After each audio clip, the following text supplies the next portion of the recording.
So, good afternoon, everybody. I'm very happy to be with you for this third seminar organized by EUreka3D EU-funded project in collaboration with the ICA. We think it has been a very nice opportunity of joining and sharing our knowledge. Let me share my screen with a very quick presentation that I prepared for today.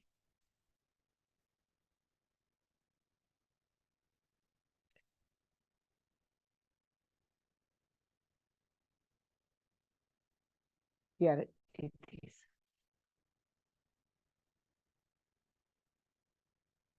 I hope that you see the screen correctly. We, as mentioned, it is the third seminar organized by EUreka3D, which is an EU-funded project funded by the European Union in the frame of the Digital European program in collaboration with the ICA, the International Council on Archives. The title of the seminar of today is 3D Innovation and Creativity in the Cultural Area Sector. And the title of the full program of 3 seminars, you can see online the recording of the previous one, is Transforming Heritage from 2D to 3D digitization. So in this program of 3 seminars, today we conclude the program talking about creativity in the cultural heritage sector. The scope is to help cultural institutions in their digital transformation, a journey with a focus on capacity building, in particular on 3D. As you know, 3D is becoming the most current challenge for cultural heritage in the European policies and member states policies. And you will hear about this matter in the presentation from Valentine. We intend to share good practices, real-life experiences, examples of digitization of cultural collections, available resources and tools to support high-quality 2D and 3D digitization and collections reuse. The program of today foresees this very short introduction about EUreka3D, a keynote speech about the TwinIt campaign 3D for Europe's culture, which will be delivered by Valentine Charles from the Europeana Foundation. Europeana Foundation is the foundation that manages the program, the project of the European Union for the implementation of the data space for cultural heritage. We will conclude with the question and answer session. Unfortunately, Giulia Martini from the National Library of Qatar has had an impediment today to join. And Valentina Bacchi, who is online, she is a full employee and one of the pillars of the Photoconsortium, will moderate the question and answers. The recording will be published, and you can find the recording of the previous webinars, as I told you, on the website and on the links that are provided in this presentation and through our email communication to the registered participants. In terms of housekeeping, we ask the participants, camera and Microsoft, to accept that are not available. But the question and answers can be asked at any time via the Q&A function at the bottom of your screen. And you can also use the chat to share comments and to write to us at any time via email at the address info@eureka3d.eu. There will be a post-event survey, a very small quiz, just to encourage us to reflect on what we have heard, how much we feel confident to have extracted the values for our work. So thanks in advance for your participation. EUreka3D, as I told you, is a project funded by the European Union. And it deals with the decent recommendation of the European Commission that demands for a bigger effort in digitization, especially, even if not limited to 3D. The digitized collections should be made available online and in particular through Europeana, that is the flagship project of the EU to provide online visibility to digitized collections. The cultural heritage institutions need support. They are demanding and they are appreciating to be supported in building their capacity, in having knowledge about standards, guidelines, resources, tools for metadata and data creation, management and sharing. And to data and metadata now, with the advent of the 3D, we can also start thinking about a new concept that is a paradata, the data that accompany data and metadata to tell how the digital representation has been produced. We talked about this matter in the past seminar. EUreka3D started on the 1st of 2023, so we are in the middle of the project execution and will last until December 2024.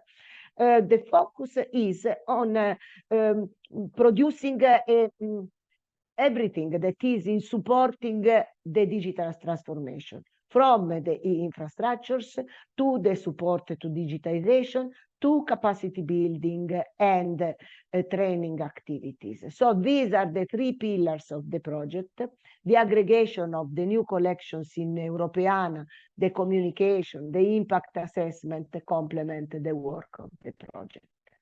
You can learn more, find further information online on eureka3d.eu, on the showcase of EUreka3D hosted by digitalmixculture.net. Digital Mix Culture is a magazine that has a showcase dedicated to EUreka3D, where all the news are published in real time as soon as events happens.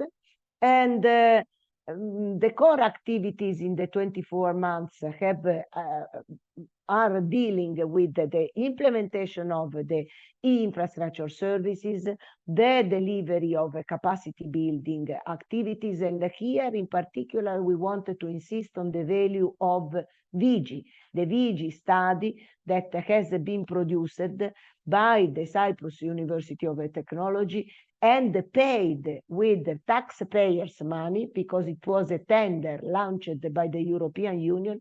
So it is a property of each of us. We own the VIGI study, that is a rich study telling stories, examples, technical information on how to do a high-quality 3D digitization. These are the website and the blog hosted on Digital Mix Culture. EUreka3D is present also on Instagram, LinkedIn, X Twitter, former Twitter, and YouTube. The videos or the recording of these seminars are published also on our YouTube channel. But I want to leave the floor for the core of the seminar. Thank you very much for your attention. Should you need any further information, please do not hesitate to contact EUreka3D and my email personally as well. I will be happy to reply to your questions. And I stop here. I leave the floor back for the next presentation. Thank you very much.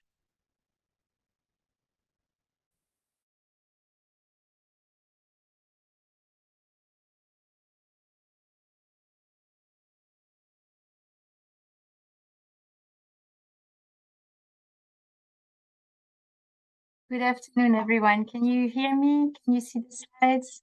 Yeah, perfect. So good afternoon. I'm very pleased to be with you all today. And I would like to thank again the International Council on Archive and the EUreka3D Consortium for their invitation to speak at this last webinar of this very interesting series. So, as Antonella said, I'm Valentine. I'm working as Data Services Director at the Europeana Foundation, situated in The Hague, in the Netherlands. So, yeah, I hope you all know a bit of Europeana. It was already mentioned by Antonella. So, Europeana is an EU initiative which has celebrated last month its 15-year anniversary. So it's a long-lasting infrastructure. And over the past 15 years, Europeana has worked with many cultural heritage institutions across Europe in developing frameworks that have supported interoperability of data and the exchange of data across the web. And also has allowed the sharing of cultural heritage towards many different audiences, including education and research, through a series of projects and services. And the one that you may know the most of is the Europeana.eu website. So, also mentioned by Antonella, we are now in a kind of new context since last year. Europeana and a consortium of 18 partners have been awarded the contract of the European Common Data Space for Cultural Heritage, in which also Photoconsortium is a member, and this consortium is now responsible for deploying this data space based on the Europeana current infrastructure. So this contract and the fact that now we are talking about a data space for cultural heritage, it really pushes us to explore new opportunities when it comes to the sharing of cultural heritage data, but also the reuse of this data. And more specifically, it also offers us an opportunity to start also integrating in the Europeana services new type of data. And one of these new type of data is the topic we are talking about today, which is 3D. So as part of the activities we started last year, 3D is very much at the core of now what Europeana and the data space are working on. So it means, for example, streamlining 3D as part of the existing infrastructure. So what do we need to do to upgrade our services to better handle 3D data, whether it's in terms of aggregation of data, but also publication of 3D. But it also means developing new mechanisms to bring 3D to new audiences. So, for example, how education can use 3D. And it's also bring us into also developing building capacity for the cultural heritage sector in getting to know a bit better 3D and what it requires in terms of skills. So we are starting slow. So this is what we have at the moment in Europeana in the context of 3D. So we are still, it's a slow start, and that's why there was a need to accelerate a bit around 3D, and it's where today's topic is coming into place, which is the TwinIt campaign, which I'm going now to spend a bit more time on. So, what is TwinIt?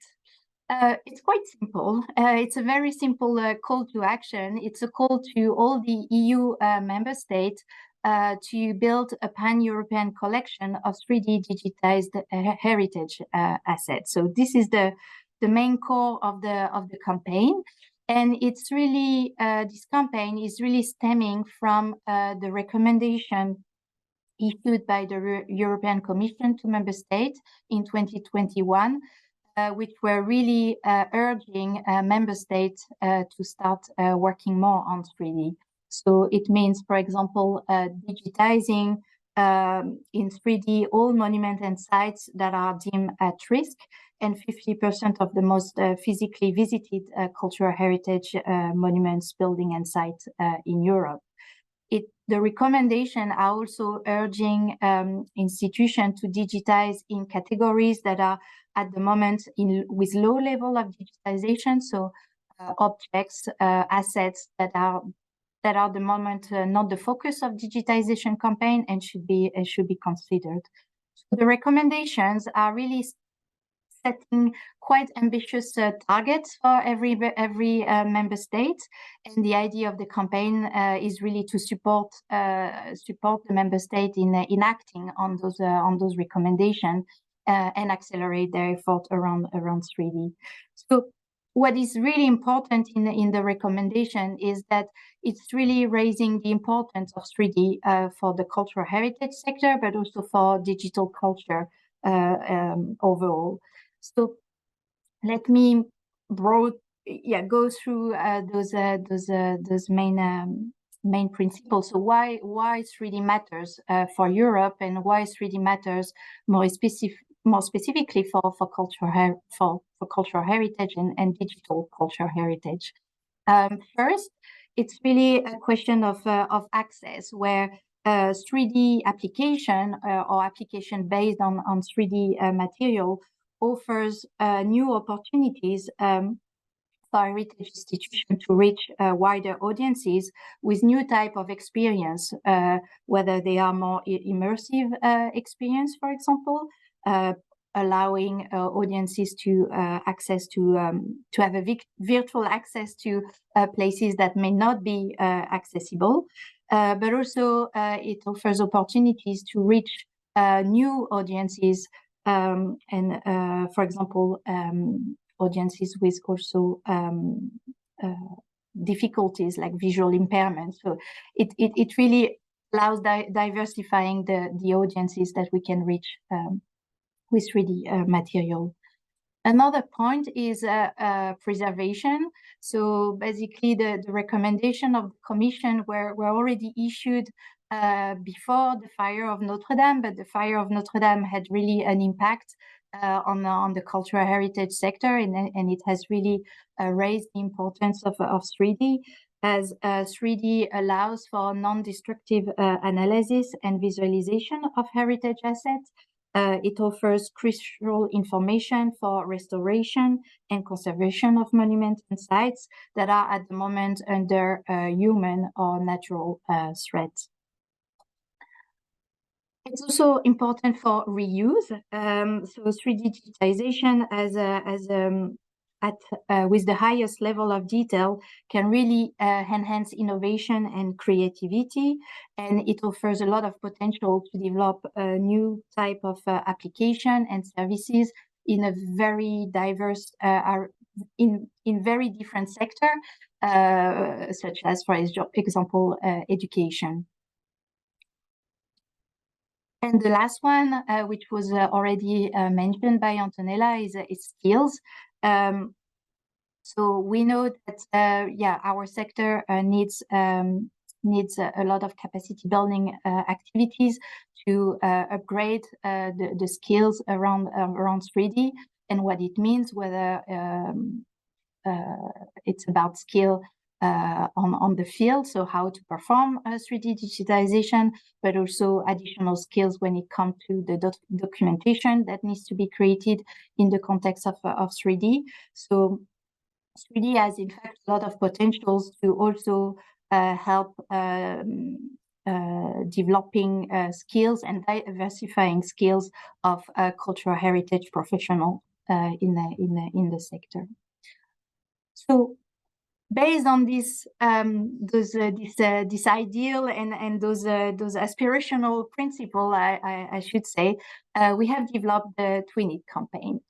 So as I already said, the campaign was built around a simple concept where we asked to all ministries of culture of the EU to liaise with their cultural heritage institution to select one heritage assets that they would provide as a 3D object to the data space.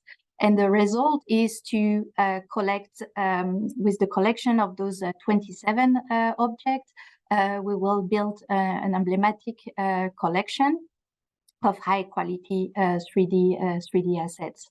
The campaign is led by the European Commission and the Europeana initiative, and it's also supported by the Swedish and the Spanish presidency, and it will culminate under the Belgian presidency. So just if you don't know, we are currently in the Spanish presidency, so it gives you an idea of the timeline.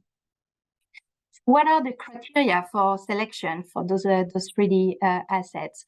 So member states were asked to select one 3D one asset and for 3D digitization. So the idea is to kind of select something that is emblematic for every country, but it should also the asset should belong to one of those three categories. So and those categories reflect, in fact, what is in the recommendation. So it should be an asset that is deemed at risk, either because it's under human-induced risk, for example, war, or if it's at risk because of natural consequences. It can be also an asset that is among the most physically visited monuments, building, or site, which is in a way also considered at risk, but in this case it's at risk because it's very much visited. And lastly, it can be also an asset that belongs to the category of cultural heritage that is currently with a low level of digitization. So once the object is selected, the idea is that those 3D digitized assets should be of high technical quality and showcase European excellence.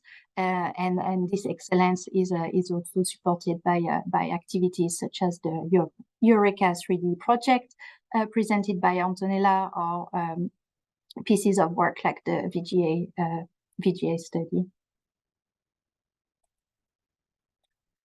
In summary, the objective of the campaign is very much to support the goal of the European Commission recommendation. So the idea is to really to create a momentum and to help the member state accelerating their efforts with 3D. We like to say that the first 3D model is usually the most difficult one, and after everything will be much easier. So it feels like the idea is really to come across the first barrier, and then everything will become a bit easier for the future. So it's really about supporting the member states in their 3D digitization and preservation efforts. The idea is also to create awareness and a shared understanding of the opportunities and the benefit of 3D for the sector as a whole. And the idea is to, of course, contribute to the data space in terms of high quality, usable, and accessible 3D content. So going a bit into the details. So the campaign was launched on the 21st of June this year, and is split into two main phases. The first phase was really about asking the member state to select their objects according to the categories I have presented. So what happened is it was quite an interesting process, in fact, because every member state has opted for a different strategy. So we have seen ministries very taking more decision at ministry level. But in some other countries, the ministry really organized a call for action, a call for project by inviting all the institutions in a country to submit proposal, and then the selection of the object was made based on this proposal. For some other country, it was more a practical approach, where because administrative burden might mean that to be able to run such a project, it will take a lot of time because of all the administration that needs to be put in place for such a project. So basically they decided to select an object that maybe had already been digitized in 3D recently. So yeah, many different approaches were taken. So this was the first phase, so really to select. And now we have entered the second phase, which is really about for the member state to either perform the 3D capture of the asset, building the 3D model, and also preparing the documentation, so metadata and paradata, before sending them to Europeana for publication. So yeah, now we are in this second phase, and throughout the year we had several events. You may have participated to some of them, such as the Swedish presidency event, the Spanish presidency event, where we also organized the event to speak a bit more about 3D. So the result of the phase one. So as of today, we have 19 member states that have selected their heritage assets, and we are expecting more. And we have so far obtained 22 heritage assets. We have a bit more than countries that submitted, because some countries have submitted more objects, such as Belgium. So let's look together a bit at what we are getting. So this is just a peek on the objects that have been submitted, and as you will see, it really illustrates the diversity of heritage we have in Europe. And also you can see that we receive both movable objects, but also immovable assets, ranging from, for example, at the bottom on my at my left here, the castle of Paphos in Cyprus. In the middle, we have the Momjan Castle from Croatia, which is also a UNESCO site. We have a dinosaur from the Natural History Museum in Belgium. We have also diversity in terms of size of sites or objects. So, for example, we have received the Delphi archaeological site in Greece, which is a huge site, and we have more smaller objects like the globe submitted by the Netherlands. We have also objects that are also presenting different challenges in terms of texture, which is also interesting to look at from the kind of 3D challenge. For example, the Herculeus submitted by Italy, where it's marble structure, so a marble statue. So you can imagine in terms of 3D rendering and rendering the transparency and the texture of the marble. Yeah, there is additional challenges that are involved in this. Then we have, what do we have more? We have for Spain, the Bote de Zamora, this box in ivory, which is also very, very detailed. So also quite challenging to represent in 3D. And you will find, yeah, many more.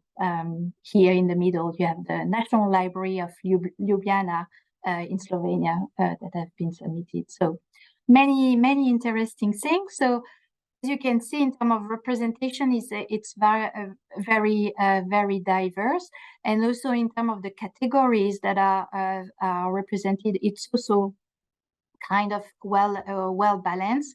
Maybe this categorization, there is a bit of bias in it, where we know that for countries, it has also been really hard to identify assets according to those categories, because it seems easy, but it's not always easy at national level to really identify what is at risk or not, and also determining what is the most visited, etc. So yeah, the categorization of the recommendation is also presenting an extra challenge, because yeah, institutions are not necessarily using those categories to inventorize their cultural heritage assets. So would be interesting to know what you are thinking about that.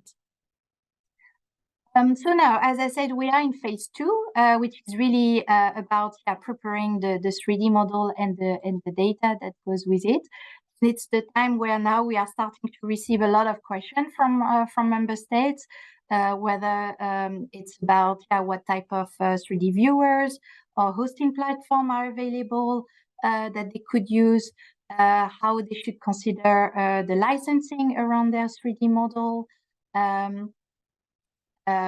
what is the level of quality they should choose, for this submission, etc. So it's really, now we are in the depths of the campaign. So we are deploying several actions to support the member states. So we are providing additional recommendations, also explaining how they can use the Europeana frameworks to describe the 3D. We are also developing a knowledge base where we collect all the questions we are receiving and trying to create standardized response to those. And the idea is that ultimately, this knowledge base is not only interesting for the member state, but can be interested to any cultural heritage institution in Europe that would like to start working with 3D, because I think at the end of the day, the questions are the same for everyone. And also, what we are trying to do is also to make the campaign as much inclusive as possible. So we know that for all the cultural heritage domain, ranging from libraries to museum, 3D is not always applicable. So, for example, for textual material, 3D modeling is not really applicable. So the idea, we wanted to still involve all the other cultural heritage institutions working with Europeana in this campaign. So we have also launched a smaller campaign to also source 2D and 3D content in relation to the assets that I have shown you. So if we find any depiction of those assets or reference in text of those assets, those could be content that could be channeled also to Europeana, so that at the end they come and enrich the collections we are going to build. So in this call, if you are a cultural heritage institution and if you think you have materials that relates to the objects, to the assets I've shown you, please, let us know and let us work together to see if they can be digitized, if they are not, or if they are already digitized, if they could be channeled to Europeana so that they can be used to enrich the TwinIt collection.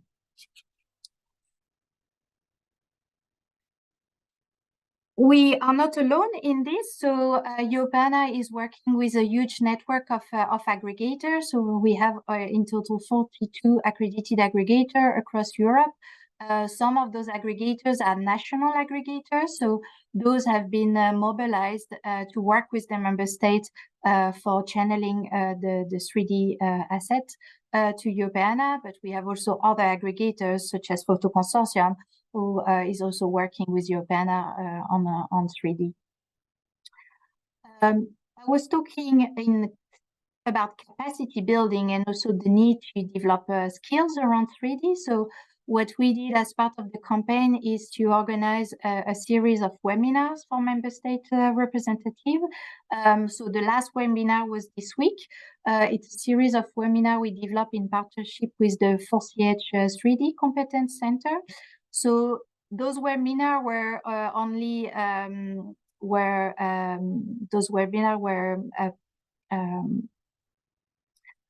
involve specific people involved in the TwinIt campaign, but the idea is we are going to make those webinars available on our platform so that you can also have access to them and use them also for developing your own expertise. So I think this will probably maybe before the end of this year or early next year, we will have them available in our knowledge base as well. So the recording and the presentation.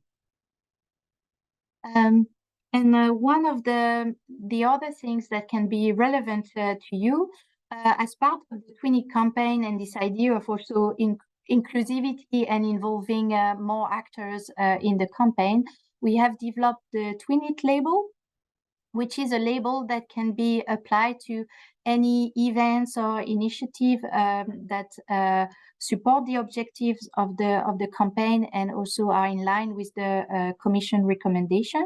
So this is a label you can apply for it. So if you are organizing any activities, projects around 3D, you can apply for a TwinIt label and become a TwinIt supporter. The label exists in the 24 EU recognized language, so you can also choose the one that is the most applicable to you. So example of initiative that I've already asked for the label. So for example, this webinar series. So it's a webinar series that is tackling the topic of 3D, and also very much in line with the objective of the campaign. So the webinar series has got the label granted. We have also, for example, projects, the 5D culture project, but also the EUreka3D projects that are directly supporting the recommendation of the Commission. So those have also received, they have applied and received their label. But we have also more local national activity, such as this project, the Boku project, which is a more local Austrian project. They have applied to the label and receive it. So now they can also promote their initiative under the TwinIt campaign, and also use this as a kind of seal of excellence as well for the activities they are doing. And lastly, the Build with Bits initiative, which is an initiative coming from education, where you have educators engaging their class in developing immersive virtual classroom. So they also apply for the label and received it. So those are just examples, so that you can also match this with the type of activities you are maybe running. And this is only an invitation for you to also apply for the TwinIt label. Lastly, we are also running news series on 3D. You might be familiar with our Europeana Pro website, which is where we publish all information relevant to cultural heritage professional. So we have this blog series tackling the topic of 3D.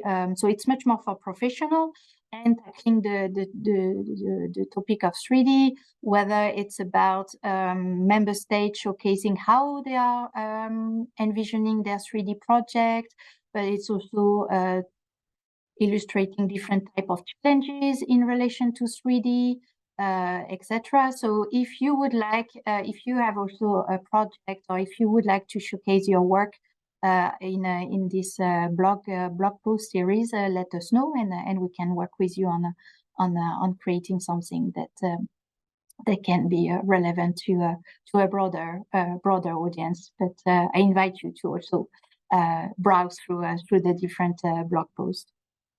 Some of them are quite technical. Some of them are much more accessible. So this is what we are doing at the moment. So the deadline for the submission, to remind you the timeline, so 1st of February is the deadline for every member state to submit their 3D model into Europeana in the data space.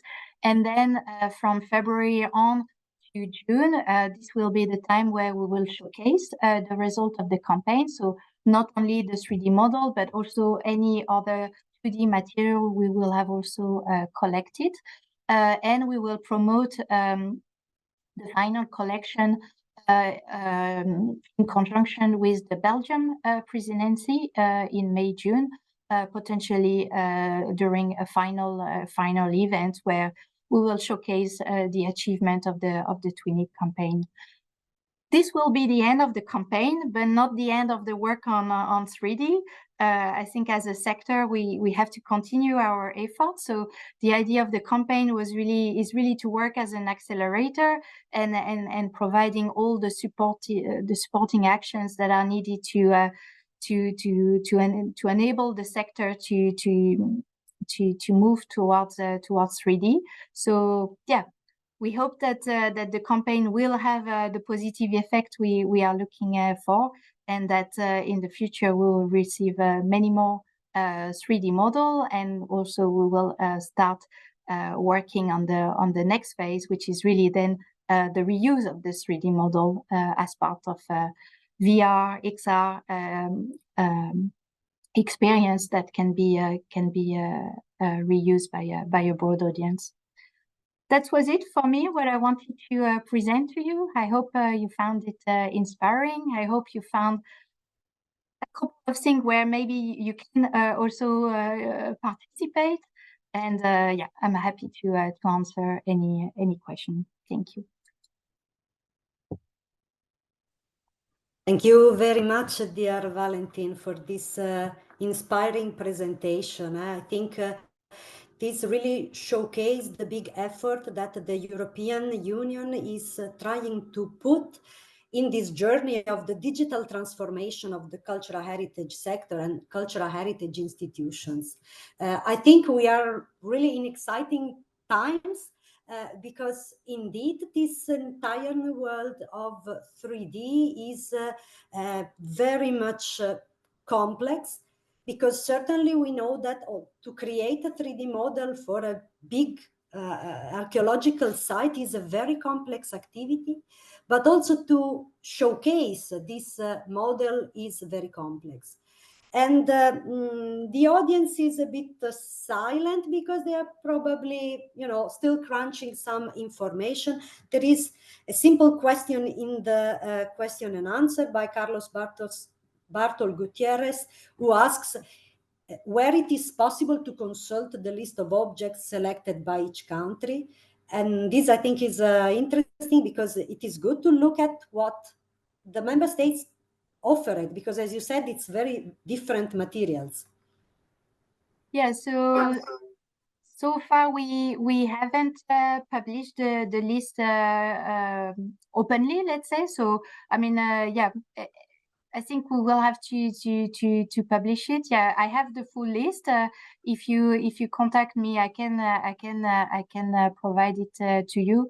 And indeed, I think we will have we are still waiting for a couple of submissions, but as soon as we have them, probably on Europeana Pro, we will publish the full list, so that you can have at least the name of the items and their location. It's a good point. Yeah. It's something I need. Yeah.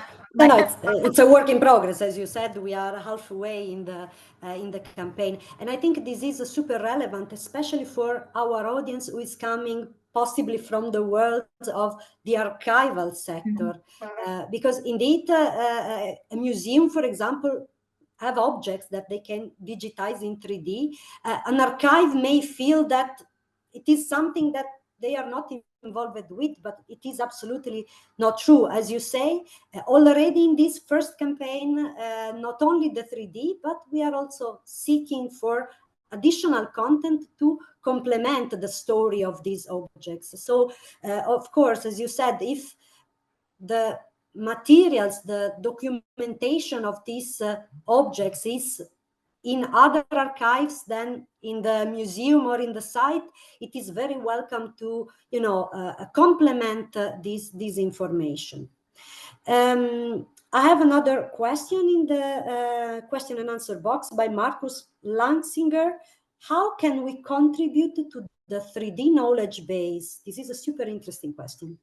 Yeah, so the knowledge base, the way it is designed, so it's available online, but it's not designed as a collaborative platform. So basically, what is happening is we are gathering all the questions we are receiving and developing answers for them. So because we know that the amount of information available on some aspect of 3D, there are other sources of information. So the idea of the knowledge base is to provide a simple answer and provide also reference to other sources where information can be found. For example, I mean, Antonella mentioned the VGA study. So for example, the idea is not in the knowledge base to replicate what is in the study, but more highlight maybe where the information can be found.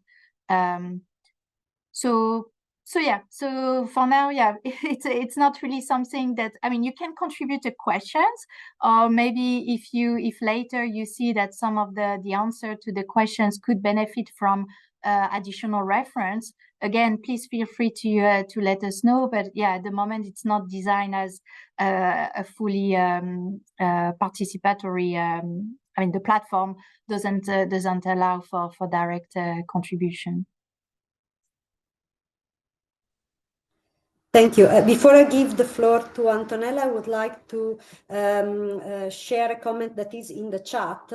I understand that the project primarily engages with cultural heritage institutions, but I wanted to inquire whether there are any avenues for individual professionals or freelancers to contribute. And this opens the questions for the creative sector and the professionals that are also part of the cultural heritage sector. Yeah.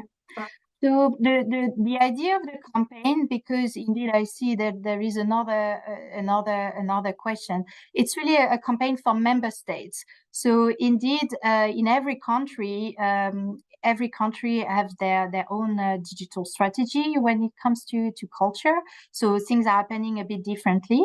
But the idea of the campaign is to create something at European level, but also at national level. So what we hope to create, and in fact we have seen that happening in some countries, is that the campaign is also creating a momentum at national level, where suddenly now we see potentially different actors that didn't know about each other or didn't work together starting to work together. So for example, cultural heritage institutions that are now discovering indeed companies that are providing services around 3D, whether it's in terms of really performing the 3D digitization, but also companies offering developing a VR and XR experience, but also other sectors such as education, where you have some professionals interested in engaging their audience with 3D. So we really see those clusters starting to happen. So, for example, there was also a presidency event happening in Spain, but what we really seen, for example, in Spain, some connections being created. So this is not something that we at the European Commission or the Europeana side we really manage, but it's what we hope to create. So I don't know where you are based, but I would also probably encourage you to also see at national level if you see actors that are involved in the TwinIt campaign that you could relate to. Portugal, yeah, unfortunately, Portugal is a country from whom we haven't heard much so far. So yeah, maybe if you do a bit of inquiries, you can also help us to hear from Portugal. And in any case, I would also encourage you to look at if the TwinIt label can also be applicable to your case. So yeah, the TwinIt label, we are reviewing applications based on the criteria that are set in the form, but still have a look, and maybe it's something that you could use also to see then if you can use that to engage with a discussion with maybe more local actors. Antonella, you want to say something? As a complement to what already Valentine said, basically you have to consider that we are working, and when I say we, it's Europeana, the member states, the cultural heritage institutions participating in projects for 3D digitization. We are working on developing 3D contents, developing infrastructure to host, to make accessible and processable these 3D contents, and to provide capacity building, awareness, training, whatever creates knowledge in the sector. It is certainly needed another layer that is based on this foundation, that is the development of the application. As Valentine also mentioned, the XR, VR, educational, tourist application, whatever in all the other sectors, not only the cultural heritage looking inside itself, but opening culture and cultural heritage to the society. And on this, I guess that it is an information worth to be shared with everybody who is listening.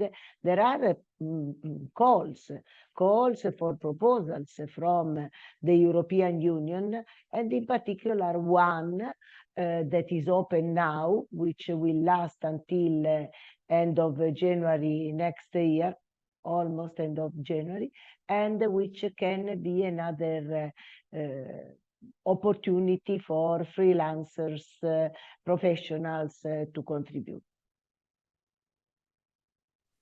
Thank you very much, Antonella. This was also an important element because certainly the work on progressing on this digital transformation path needs a lot of investment. There is another question in the question and answer by Lambert Kansi. It is, how can 3D support online access to textual heritage documents in archives? Are there conceptual consideration and practical experiences available in the TwinIt project? Yeah, so it's true that for text, it might not be so intuitive how text can help in 3D, but in fact there are a lot of interesting cases. So when I mentioned this this campaign that we want to do to source 2D content, you could think, first of all, when you have an asset in that is available as a 3D model. For me personally, the idea of collecting also different materials that are either referring to or depicting the same asset, it's a bit also creating a 3D environment around that same object. So and you could argue that in terms also of experience, there are nice experience that could be developed, such as the one you see sometimes in museum exhibitions, where if you have a big screen, you know, you could have the model, and then you could see all the different resources that are relating somehow to this the assets.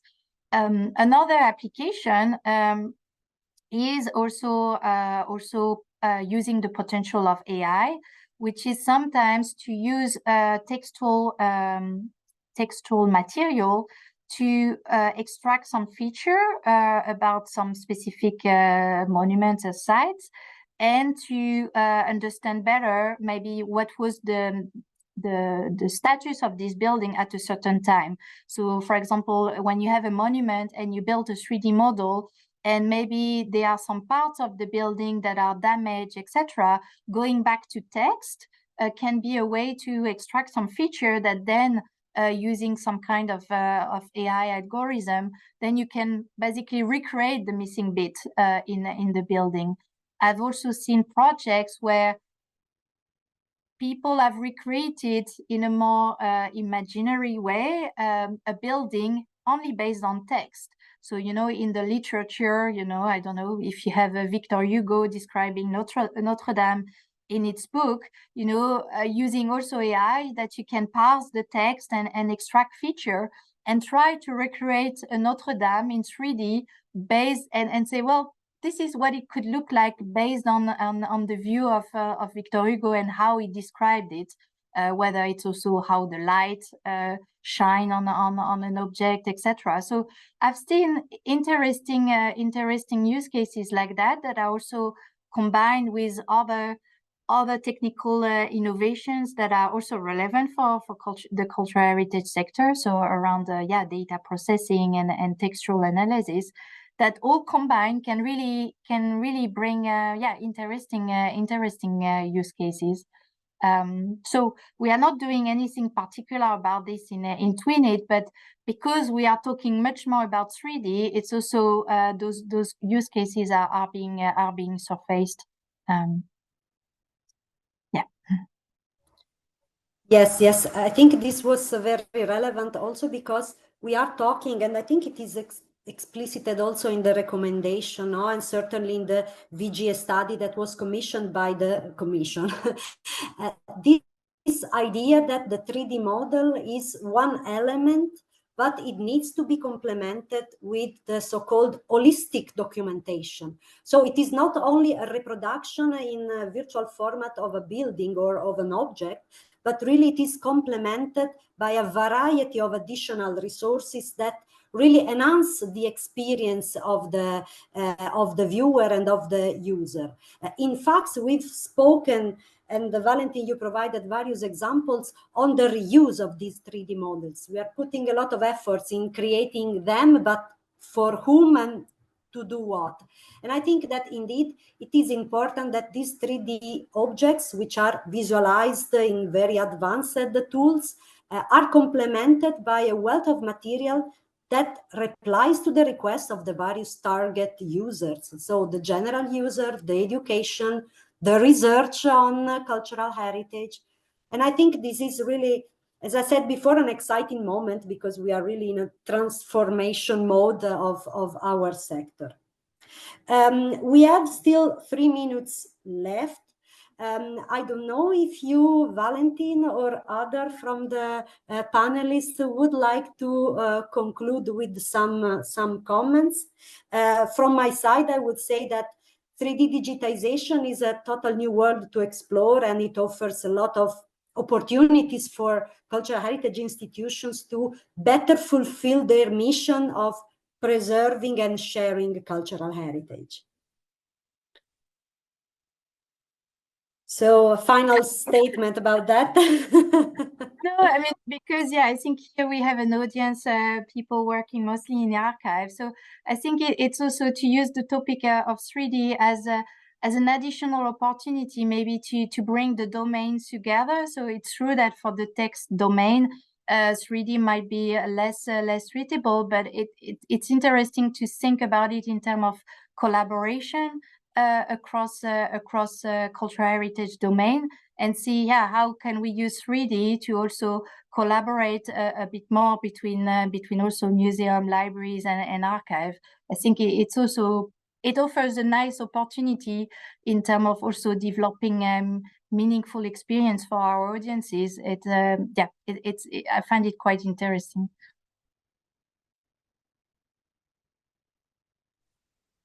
Okay, thank you very much. And maybe let's see if there are comments. Yes, I see something from Dinora. I hope I pronounce it well. Interesting, at least from the point of view of archives and libraries cataloging. I am not sure I'm able to fully interpret this comment. Maybe, Dinora, you would like to expand a little bit? Do we have comments on that?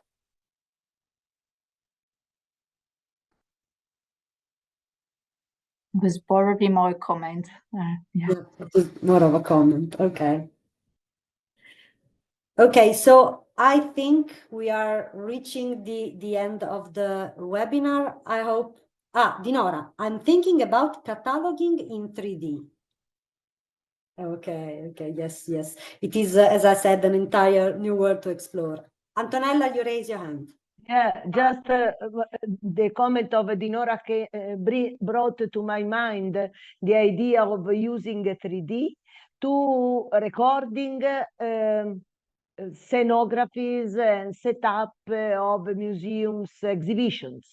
So something that goes from the object to the way the object is used in the physical world.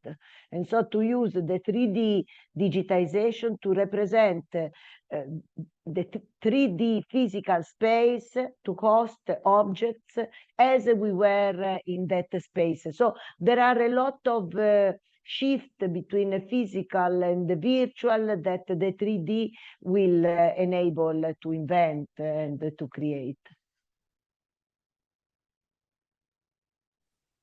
And maybe with this mind of creativity and invention, we can look for the next time to meet. We are already discussing about a new program of seminars for 2024, so keep in contact with us because there will be new offers in 2024. Yes, thank you very much, Antonella, and thanks to all the audience who is here. I think we can conclude please be so kind to reply to the very quick post-event survey as soon as you receive it. So thank you very much. Thanks to Valentine, our speaker, to Antonella, to all the colleagues. Thank you.